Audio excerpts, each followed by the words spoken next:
ជាទឹកចិត្តរបស់ស្ត្រីជនជាតិចិនហ្នឹងនៅពេលដែលអ្នករត់ pass app ហ្នឹង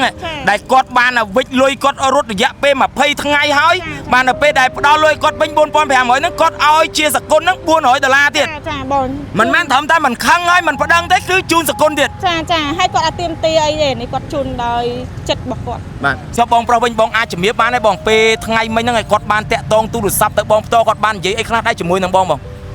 អញ្ចឹងពេលដែលពេលព្រឹកមិញហ្នឹងខ្ញុំចេញមកធ្វើការហ្នឹងគឺគាត់បានតាក់ទងមកខ្ញុំហ្នឹងគឺដើម្បីយកលុយកាក់ដែលគាត់យកពីខាងបាញ់ច្រឡំ Pass App នេះ4500ហ្នឹងគឺគាត់យកលុយមកបកគលឲ្យខាងជនជាតិចិននេះវិញបាទអញ្ចឹងនៅពេលដែលខ្ញុំបានមកដល់កន្លែងហ្នឹងខ្ញុំបានធ្វើការតាក់ទងដើម្បីឲ្យគាត់នឹងមកជួបគ្នាបាទឲ្យជួបគ្នាហើយជួបគ្នានៅជិតក្រសួងមហាផ្ទៃយើងនេះឯងនៅហាងកាហ្វេមួយហើយអរគុណដល់ទឹកចិត្តគាត់ដែលខាងបងអូន Pass App ហ្នឹងឲ្យលុយគ្រប់ចំនួនហើយគាត់គាត់នឹងបានជួយជាសកុនហ្នឹងទៅឲ្យខាង Pass App ហ្នឹងចំនួន$400វិញបាទហើយគាត់ក៏អរគុណដល់បងអូនសវណ្ណធីហើយនិងបងអូនគៀនដែលបានផ្សព្វផ្សាយជួយគាត់នឹងតែប្រហែលម៉ោងគាត់ទទួលបានលុយនឹងវិញបាទអញ្ចឹងគាត់អរគុណមែនទែនបាទហើយក៏អរគុណដល់សមាជិកដែលដាក់ផ្នែកបាទខ្នះខ្នែងនឹង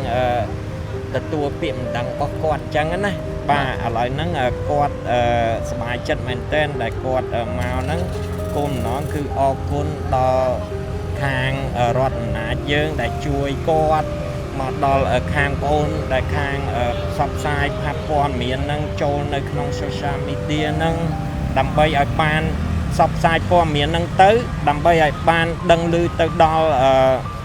សម័យខ្លួនហ្នឹងដើម្បីឲ្យសម័យខ្លួនហ្នឹងថ្នាំដុសធ្មេញយឺនសិនម៉ាក់អ៊ីជួយកម្ចាត់ក្លិនមាត់មិនល្អជួយបំបត្តិរលាកនិងស្រាលស្រាញតាមបញ្ចាញធ្មេញព្រមទាំងមានអារម្មណ៍ស្រឡះក្នុងមាត់ក្រោយពេលប្រើប្រាស់មួយទីបត្រឹមតែ20000រៀលប៉ុណ្ណោះអាចប្រើប្រាស់បានទៅដល់3ខែជាលើកដំបូងកាហ្វេ 4 in 1មាននៅស្រុកខ្មែរផលិតដោយក្រុមហ៊ុនកាហ្វេធម្មជាតិស៊ីនវ៉ៃយូធានាទាំងគុណភាពនិងតម្លៃថោកត្រឹមតែ1000រៀលក្នុងមួយកញ្ចប់និងមានតែមួយគត់នៅកម្ពុជាសម្រាប់អ្នកមានបញ្ហាសុខភាពដូចជាលើសជាតិស្ករលើសជាតិខ្លាញ់លើសជាតិអាស៊ីតឬក៏លើសឈាមនិងមានបញ្ហាឈឺសន្លាក់ឈឺចុករយតាមសាច់ដុំចង្ហាយបាតជើងសគាបាតជើងពិបាកក្នុងការគេងឥឡូវគឺខ្ញុំសូមណែនាំជាមួយនឹងកៅអីបិទបាតជើង50ដែលវាមានប្រសិទ្ធភាពខ្ពស់ខ្លាំងមែនទែនក្នុងការបឺតយកស្រូបជាតិពុលនៅក្នុងរាងកាយរបស់យើងកំឡុងពេលគេងថែមទាំងបង្កើនភាពស៊ាំបង្កើនចរន្តឈាមនិងថែមទាំងជួយបំបត្តិបញ្ហាឈឺចុកចាប់ទឹករយហើយបើសម្រាប់ការប្រើប្រាស់វិញគឺងាយស្រួលមែនទែនបងអង្គពុំមីងលោកតាយាយគ្រាន់តែបិទនៅលើបាតជើងមុនចូលគេងហើយស្អែកព្រលឹមឡើងនៅពីគេងយើងបកចេញគឺមានអារម្មណ៍ថាធូរស្រាលស្រស់ស្រាយតាំងពីបកប្រែលើដំបូងនឹងមកអញ្ចឹងបងអង្គពុំមីងអាចរកទិញបាននៅលើទីផ្សារទូទាំង25ខេត្តក្រុងឬក៏អាចតំណតំតាម page ឬក៏ Telegram ដែលមាននៅក្នុងវីដេអូនេះបានបាទសូមលំអរកាយគោរពនិងជម្រាបសួរប្រិមិត្តដែលកំពុងតែទស្សនារាល់ព័ត៌មាននៃអង្គភាពព័ត៌មានវិទ្យុប្រិមិត្តបានឃើញហើយនេះគឺជាដំណឹងដ៏រីករាយមួយសម្រាប់ស្ត្រីជនជាតិចិនដែលគាត់បានបាញ់លុយច្រឡំកង់ទៅកាន់បុរសដែលជាអ្នករត់ Pass App ម្នាក់ដែលគាត់បានបាញ់ទឹកប្រាក់ចំនួន$4500ដែលគាត់ជី Pass App ហ្នឹងអស់តែ$4500អស់តែ$4500ខ្មែរតែប៉ុណ្ណោះតែបងស្រីជនជាតិចិនខាងលើនេះគាត់បានបាញ់រហូតដល់$4500ដោយមុននឹងខ្ញុំធ្វើការផ្សព្វផ្សាយហ្នឹងគឺស្ត្រីជនជាតិចិនគឺគាត់បានធ្វើការដាក់ពាក្យប្តឹងនិងតាមស្វែងរកនៅអ្នករត់ Pass App ហ្នឹងរយៈពេល20ថ្ងៃហើយបាទដោយអ្នករត់ Pass App ហ្នឹងគឺគាត់បានព្យាយាមបិទទូរស័ព្ទបិទ App និងបិទប្រព័ន្ធទំនាក់ទំនងទាំងអស់ហើយព្យាយាមរត់គេចខ្លួនពីមួយកន្លែងទៅមួយកន្លែងទើបអស់ជំរឿសបាទស្ត្រីជនជាតិចិនខាងលើហ្នឹងបាទត្រូវបានប្អូនដែលជាជនជាតិខ្មែរនិងបងប្រុសដែលជាជនជាតិខ្មែរដែលជាអ្នកស្គាល់គាត់ហ្នឹងក៏បានមកសុំឲ្យពួកខ្ញុំធ្វើការជួយផ្សព្វផ្សាយដើម្បីឲ្យដំណឹងហ្នឹងបានដឹងដល់អ្នករត់ Pass App ឥឡូវនេះអ្នករត់ Pass App គឺគាត់បានដឹងហើយគាត់ក៏បានទទួលស្គាល់នៅកំហុសរបស់គាត់ដែលគាត់ពិតជាមានចិត្តលោភលន់ចង់បានលុយរបស់ស្ត្រីជនជាតិចិនខាងលើពិតប្រកបមែនព្រោះគេបាញ់ភ្លាមគឺគាត់បានទៅដកភ្លាមហើយបិទលេខទូរស័ព្ទបិទ App និងធ្វើការរត់គេចខ្លួនពីមួយកន្លែងទៅមួយកន្លែង បាទឥឡូវនេះដើម្បីឲ្យជ្រាបច្បាស់គឺរីករាយមែនតើ very happy សម្រាប់ការទទួលបានថវិកាមកវិញបាទបងអូនស្រីអាចជម្រាបបានទេតើថ្ងៃមិញនេះនៅពេលដែលអ្នករត់ Pass App គាត់បានតំណងយកលុយមកឲ្យស្ត្រីជនជាតិចិនខាងលើហ្នឹងនៅវេលាម៉ោងប៉ុន្មានក្រោយពីខ្ញុំបានធ្វើការផ្សព្វផ្សាយព័ត៌មានរួចបងអូនស្រី និយាយទៅក្រោយកងផ្សព្វផ្សាយឲ្យតែរយៈពេលតែ3ម៉ោងគឺគាត់តាក់ទងមកខាងពួកខ្ញុំខាងបងឲ្យខាងពួកខ្ញុំហ្មងហើយរយៈពេលដែលម៉ោងដូចជាគាត់ជួបហ្នឹងគឺម៉ោង9ជាងអញ្ចឹងណាបងបាទជួបគ្នានៅណាដែរបងអូន នៅហាងកាហ្វេមួយកន្លែង បងអូនអាចប្រាប់បានទេតើពេលមកដល់គាត់បាននិយាយអ្វីខ្លះឲ្យគាត់មានបានទទួលស្គាល់នៅកំហុសដែលគាត់បានប្រព្រឹត្តទោះបីនេះវាជាកំហុសយ៉ាងម៉េចក៏ដោយតែគាត់ពិតជាគាត់បាននិយាយទូរស័ព្ទមួយបងបាទបងអូនក៏បានស្ដាប់ដែរគឺគាត់បានសារភាពថាគាត់ពិតជាមានចិត្តចង់បានមែនប៉ុន្តែនៅពេលដែលគាត់ឃើញពួកខ្ញុំផ្សាយទៅអាចចិត្តចង់បានរបស់គាត់ហ្នឹងបាទគាត់ក៏ភ័យខ្លួនយកលុយហ្នឹងមកឲ្យម្ចាស់គេវិញពេលទៅជួបបងអូនគាត់បាននិយាយទទួលស្គាល់កំហុសអីខ្លះដែរ និយាយទៅគាត់ទទួលស្គាល់កំហុសច្រើនដែរបងគឺទី1គាត់ថា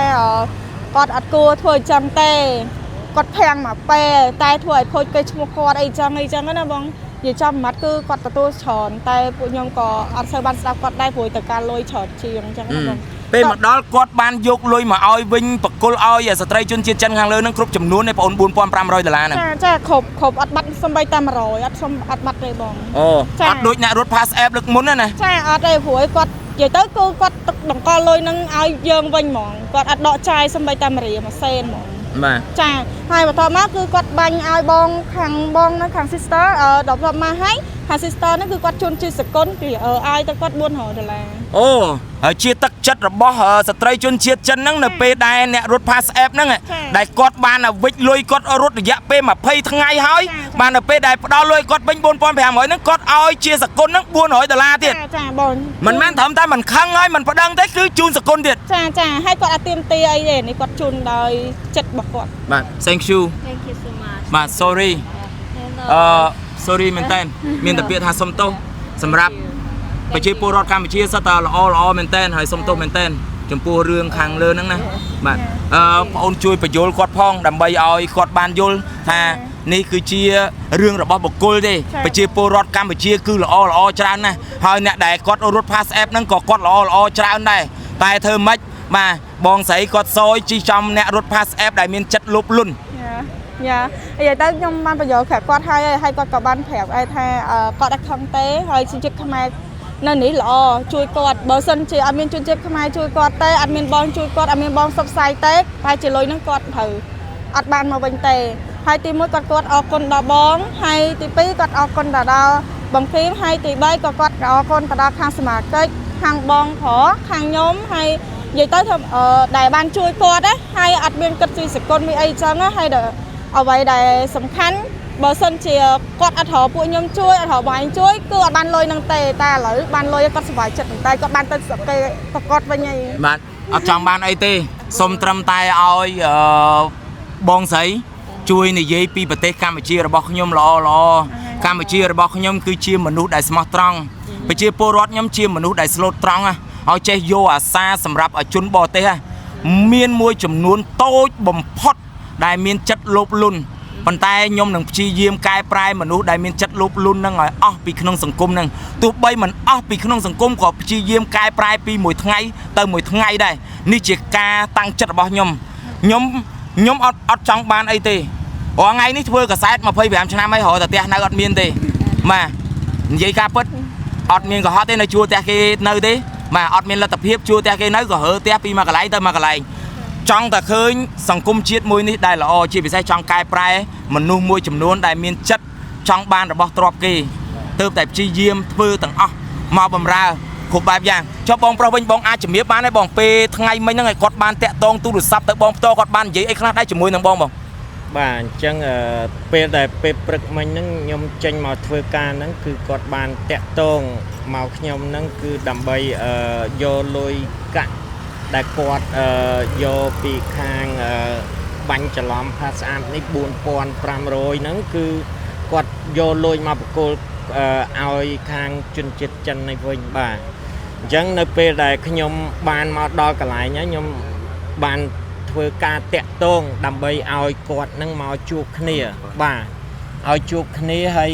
ជួបគ្នានៅចិត្តក្រសួងមហាផ្ទៃយើងនេះឯងនៅហាងកាហ្វេមួយហើយអរគុណដល់ទឹកចិត្តគាត់ដែលខាងបងអូនផាសស្អាតហ្នឹងឲ្យលុយគ្រប់ចំនួនហើយគាត់គាត់នឹងបានជួយជាសគុណហ្នឹងទៅឲ្យខាងផាសស្អាតហ្នឹងចំនួន$400វិញបាទហើយគាត់ក៏អរគុណដល់បងអូនសវណ្ណធីហើយនិងបងអូនគៀនដែលបានផ្សព្វផ្សាយជួយគាត់នឹងតែប្រហែលម៉ោងគាត់ទទួលបានលុយនឹងវិញបាទអញ្ចឹងគាត់អរគុណមែនទែនបាទហើយក៏អរគុណដល់សមាជិកដែលដាក់ផ្នែកបាទខ្នះខ្នែងនឹងទទួលពាក្យមិនដឹងរបស់គាត់អញ្ចឹងណាបាទឥឡូវហ្នឹងគាត់សប្បាយចិត្តមែនទែនដែលគាត់មកហ្នឹងគោលបំណងគឺអរគុណដល់ខាងរដ្ឋអំណាចយើងដែលជួយគាត់មកដល់ខាងប្អូនដែលខាង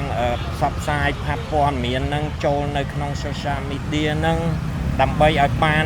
ផ្សព្វផ្សាយព័ត៌មាននឹងទៅដើម្បីឲ្យបានដឹងឮទៅដល់សម័យខ្លួននឹងដើម្បីឲ្យសម័យខ្លួននឹងចេញខ្លួនមកទួលខុសត្រូវបាទបងខ្ញុំនិយាយពាក្យពិតមួយបានអត់បាទតែបងមិនបាច់បកប្រែគាត់ស្ដាប់ទេបាទខ្ញុំស្ដាយមែនតើអា$400ដែលគាត់ឲ្យទៅខាងអ្នករត់ Pass App ហ្នឹងបើទុក$400ហ្នឹងទៅជួយអ្នកដែលគាត់ខ្វះខាតល្អជាងឲ្យទៅមនុស្សលោភលន់អញ្ចឹងខ្ញុំអត់ចង់ឲ្យសោះហ្មងមិនមែនជាលុយប៉ុនទេខ្ញុំគិតថាមនុស្សនេះមិនគួរឲ្យទេព្រោះអី$400នេះមិនគួរឲ្យគាត់មកមើលគាត់ព្យាយាមរត់គេចខ្លួន20ថ្ងៃបិទលេខតំណែងទូរស័ព្ទមកខ្ញុំគាត់ថាលេខទូរស័ព្ទគាត់ហ្នឹងគាត់មិនមែនបិទទេគឺវាខូចអីចែកដនម៉េះបិទទាំង app រត់ពីមួយកន្លែងទៅមួយកន្លែងរត់ពីមួយខេត្តទៅមួយខេត្តចង់បានលុយគេដល់ពេលយើងផ្សាយទៅបានភ័យខ្លួនរត់យកលុយមកឲ្យគេវិញអានេះខ្ញុំនិយាយពីបេះដូងខ្ញុំណាបាទបើទឹកចិត្តខ្ញុំវិញខ្ញុំអត់ឲ្យហ្មងបាទមនុស្សធុនគាត់ចឹងគាត់តែម្នាក់ធ្វើឲ្យប៉ះពាល់ដល់ប្រជាពលរដ្ឋក៏ដូចជាមុខរបរអ្នករស់ស៊ីដែលគេមានភាពសច្ចៈទៀងត្រង់គឺអ្នកដែលរត់ Pass App ល្អបាទធ្វើចឹងដល់ពេលចឹងទៅជនបរទេសមួយចំនួនគឺគាត់មើលទៅគាត់ឃើញថាអូអ្នករស់ស៊ីនៅស្រុកយើងអ្នករត់ Pass App អ្នករត់ម៉ូតូនៅប្រទេសយើងនេះគឺអត់មានភាពស្មោះត្រង់ទេចឹងទៅធ្វើឲ្យប៉ះពាល់ដល់គាត់ដែលល្អអស់លេងបាទអានេះគុំប្រកាន់ខ្ញុំណាបងបាទអរគុណណាបងប្អូនសម្រាប់ការទស្សនានិងការតាមដានជាចុងក្រោយខ្ញុំចង់ឲ្យបងជួយអរគុណបាទធំបំផុតទៅកាន់មហាជនបងអូនស្រីមុនគេអរគុណដល់មហាជនដែលគាត់បានជួយ like ជួយ share វីដេអូនឹងដើម្បីឲ្យបានឃើញដល់អ្នករត់ Pass App ចាជាចុងក្រោយខ្ញុំសូមអរគុណនិយាយទៅខ្មែរជួយខ្មែរមែនបងហើយគ្រាន់តែមិនធម្មតាជួយខ្មែរជួយដល់បរទេសទៀតគឺគាត់មកស្លូតមែនតើហើយអរគុណមែនតើអរគុណដល់ការ share ការផុសបងគឺគ្រាន់តែរយៈពេល13បងគឺអរគុណខ្លាំងមែនតើបងអរគុណអ្នកគ្នាមែនហើយបន្តជួយរហូតបាទបងប្រុសវិញមានអីអរគុណដល់បងប្អូនយើងដែលជួយ share នៅក្នុងព័ត៌មានហ្នឹងទេបងបាទជាដំបូងគឺខ្ញុំសូមអរគុណដល់បងប្អូនជាជនយើងទាំងអស់ដែលបានឃើញនៅព័ត៌មានដែលខាងសារព័ត៌មានបានផុសហ្នឹងខ្ញុំអរគុណមែនទែនដែលបានចែកម្លែកគ្នាដើម្បីឲ្យបានឃើញទៅដល់បងប្អូនខាង Pass App ហ្នឹងដើម្បីឲ្យគាត់នឹងចូលខ្លួនដោះស្រាយហើយយកលុយហ្នឹងមកឲ្យជនជាតិបរទេសវិញបាទហើយខ្ញុំក៏សូមអរគុណដល់សមាជិកហើយនឹងអរគុណដល់បងប្អូនទាំងអស់គ្នាដែលខ្នះខ្នែងនឹងជួយឈឺឆ្អាលដែលជួយផាសព័ត៌មានអស់ទាំងហ្នឹងដើម្បីឲ្យទៅដល់ខាងបងអូន Pass App ហ្នឹងយកលុយមកជូនគាត់វិញបាទហ្នឹងហើយអញ្ចឹងខ្ញុំអរគុណបាទការពិតទៅគុណសម្បត្តិរបស់ខ្ញុំមិនមានច្រើនដូចមហាជនទេបងការពិតទៅបើគ្មានមហាជនគាត់ខ្នះខ្នែងជួយ share ជួយចែករំលែកនៅព័ត៌មាននេះក៏មិនបានដំណឹងនឹងដឹងដល់ Pass App ដែរអតិពលរបស់ខ្ញុំរាល់ថ្ងៃគឺមានដោយសារតែបងប្អូនប្រជាពលរដ្ឋគាត់ជឿទុកចិត្តគាត់គោរពគាត់ស្រឡាញ់ហ្នឹងឲ្យបានមានសវណ្ណធីនៅឆផ្សាយព័ត៌មានរាល់ថ្ងៃនេះអរគុណបងមែនតើបាទអរគុណបងប្អូនសម្រាប់ការទស្សនានិងការតាមដានខ្ញុំសូមលើកម្រាមដៃ10អរគុណដល់បងប្អូនប្រជាពលរដ្ឋដែលកំពុងតែទស្សនាដែលនៅតែជឿទុកចិត្តដល់រូបខ្ញុំបាទអរគុណមែនតើអរគុណទាំងអស់គ្នាអរគុណមែនតើអរគុណបងអរគុណធំPeople